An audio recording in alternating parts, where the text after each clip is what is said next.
first thing we need to think about is the player himself. What does he bring? What are his strengths? What are his weaknesses? And we're going to start with the weaknesses. We're going to start with the plain and simple. He is very, very bad in making the right decision at times. Sometimes, or most of the time, he chooses to dribble and shoot instead of making a pass. There are so many instances where I've seen him and he's dribbling.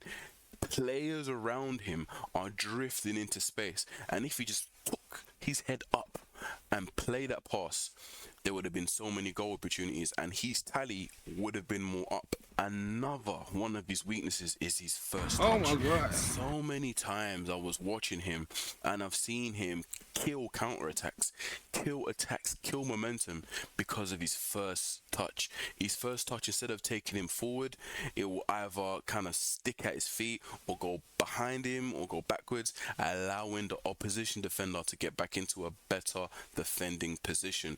He needs to drill that out of his game if he wants to go to the next level. Often he dribbles too much, and this goes back into what I was saying before in terms of the decision making that he does sometimes. The next thing I want to talk about as well is how raw Madueke is. Don't get me wrong, you're looking at goals compilations, you can go and see how good Madueke can be on his day, but that's the thing. On his day, he needs to turn on his day into on his weeks, on his months, onto, consistency. And he has not been coached well at Chelsea. The thing is, Chelsea are on a different sort of goal path to Arsenal. Chelsea want to win as soon as possible. They don't really care about development, as well as them bringing in a load of youth players.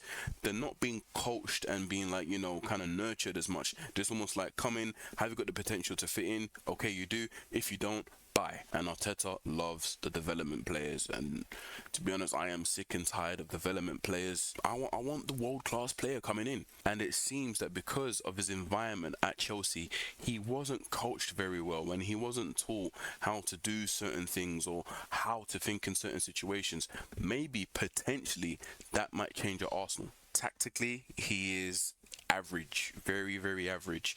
Sometimes he should exploit spaces, and he's not doing so because he's not tactically aware as much. And again, this could be due to not getting coached properly, but sometimes he receives the ball in harder situations, making him have to beat his man. So tactically he's very average, but this could be due to not being coached properly. Now, we've spoken about his weaknesses, and trust me, when you're looking at it right now, you're thinking, why did we go and spend 50 million on him? Why? Why? Why? What are Madueke's strengths? And one of his strengths that I'm surprised, really surprised to see, because again, actually studying him, he's very quick, which obviously everyone knew, but he's surprisingly very, very strong. It's hard to shove the ball off Madueke or to get the ball off him. He's literally riding these robust challenges from other defenders to the point where the defenders are falling down. Another strength of Madueke is that he loves to dribble.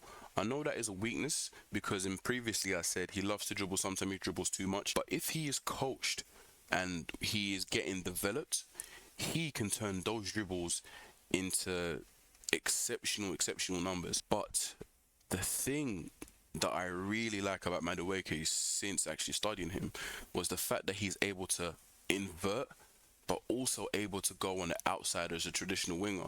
And this is on both sides. It's very, very rare that you get a player that can do that on both sides, that can give you the best of both on both sides. And you need to remember, what is Arsenal's kryptonite? It's the low block. Why can't we get past the low block? Because we don't have enough players that have these progressive carries, that love to dribble. Madueke loves to isolate players one-on-one, sometimes 1v2. When he gets it right, he gets it right. He doesn't do it enough. He's inconsistent.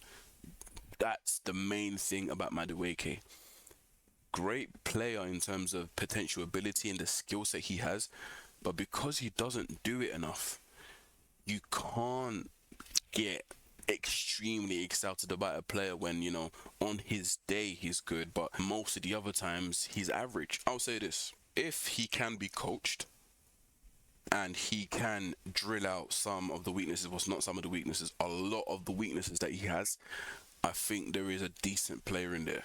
And I think we are going to see a player that could potentially really surprise a lot of people. Because as much as people want to banter the player on both sides, Chelsea fans and Arsenal fans, there are a large selection of Chelsea fans that still think there is a decent player in there and he just needs to develop and be coached properly because of the skill set.